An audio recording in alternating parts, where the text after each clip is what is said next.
Sky Cable TV Kenya, Beyond the Real.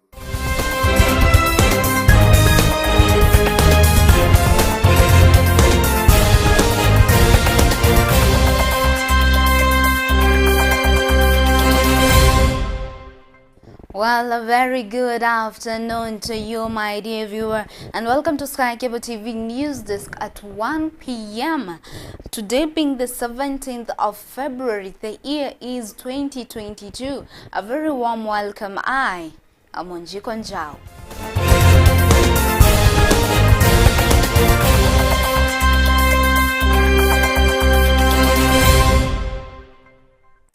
Moving on to a first story, which is a very sad story from Kakamega County, where the family, residents and friends of a Form 2 student who has taken his own life have continued to mourn.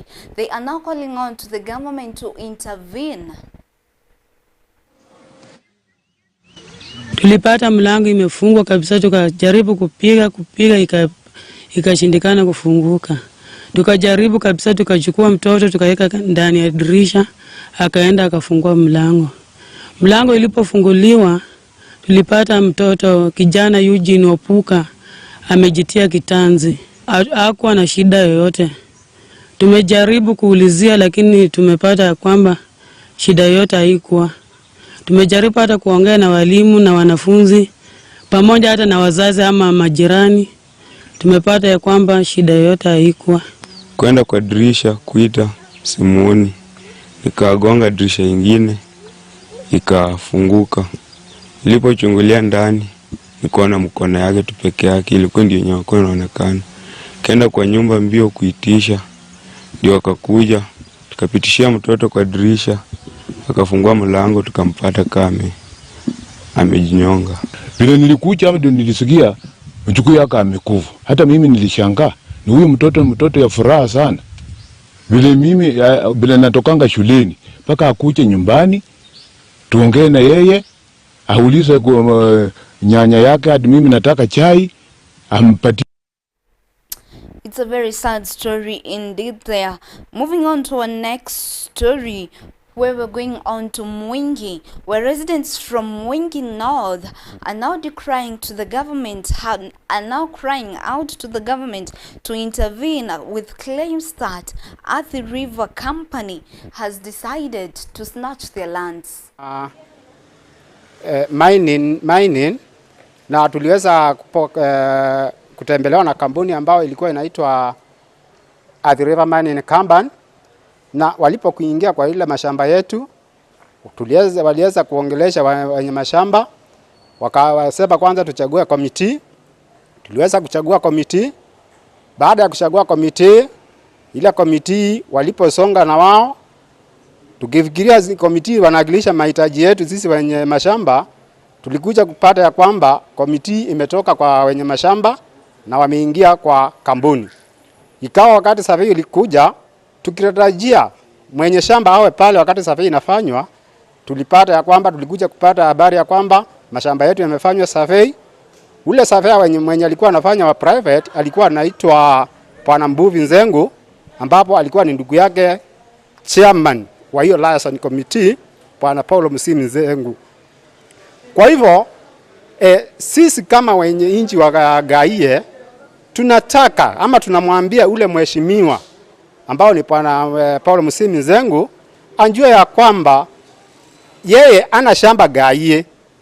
Yeye tulikuwa tumemchagua kama chairman, na kama vile tumemtoa kama chairman, document zote zenye ambao tulikuwa tunatumia tunasihitaji sisi kama wenye mashamba tujue ni kitu gani walikuwa wanafanya, sababu sisi wenye inji hatuna habari yoyote kuhusu hayo mashamba yetu. Na tumekutembea ofisi ya County Assembly ya Kitui ili kuleta petition yetu kwa komiti ya mashamba, kwa sababu kwa Gaie kuna shida imeibuka tangia 2013 wakati kampuni ya ARM ilikuja huko.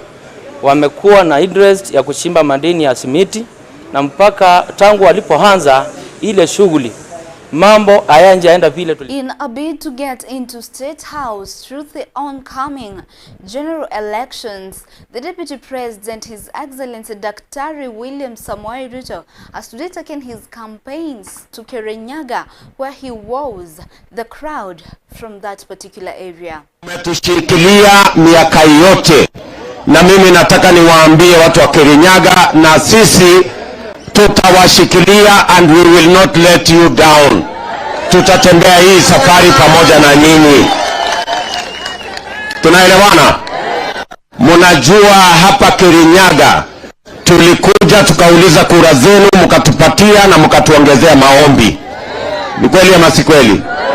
Ndio tukashinda serikali, na tuliwaambia tutawatengenezea serikali ya Koga na Gweka. Nema? Tunaelewana?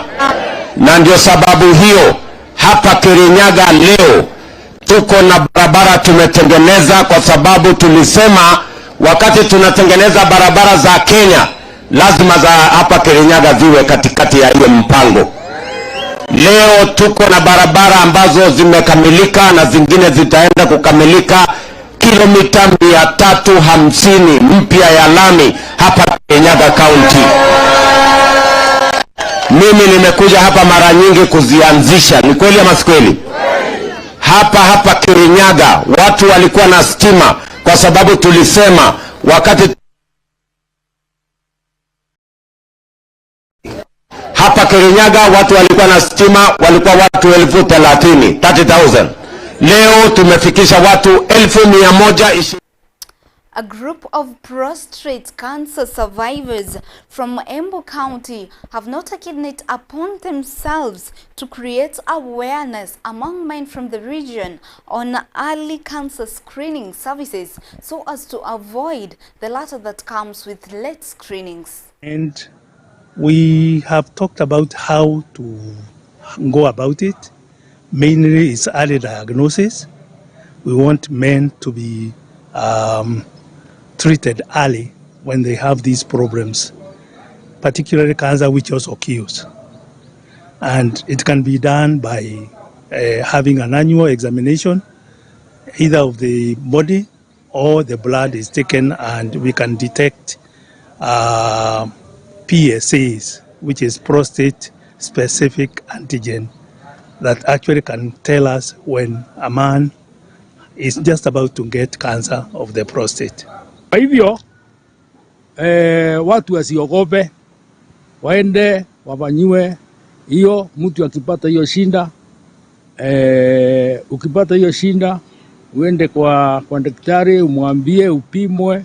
Ukipimwa ikipatikana itiritiwe ili mtu awe na maisha mema. Kansa hata ingawa inasemekana haiwezi kupona, yangu ilipona kwa sababu niligundua mapema, na kwa sababu nilikuwa nikienda kwa check up regularly annually, na ikawa na sasa niko healthy kwa sababu ilitreatiwa na nikapona.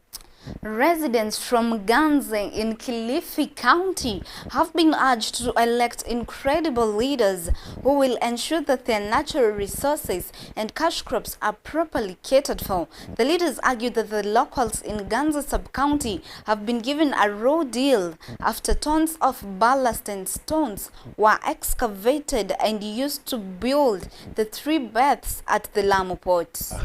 Kenya hii utaona kuwa serikali inawajibika sana kuhakikisha kuwa wananchi wa kule wanapata maendeleo, lakini pwani hatujaona hili likifanyika. Uchumi wetu uko chini sana kufikia saa hii. Tunaweza tukasema kuwa tegemeo letu kubwa sana ilikuwa ni ports, lakini kwa sasa kazi zote pale port saa hii zimetolewa, zimeenda Naivasha.